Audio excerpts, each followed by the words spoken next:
Привет! Мы хотели купить дочке домик для Барби, но ей не понравился его размер.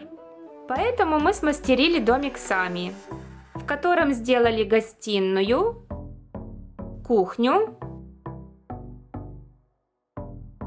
спальню и ванную комнату. Так как делать такой домик было очень легко, я не снимала детальное видео, а просто сделала фото важных моментов. Надеюсь, что мое видео вдохновит вас на создание своего кукольного домика.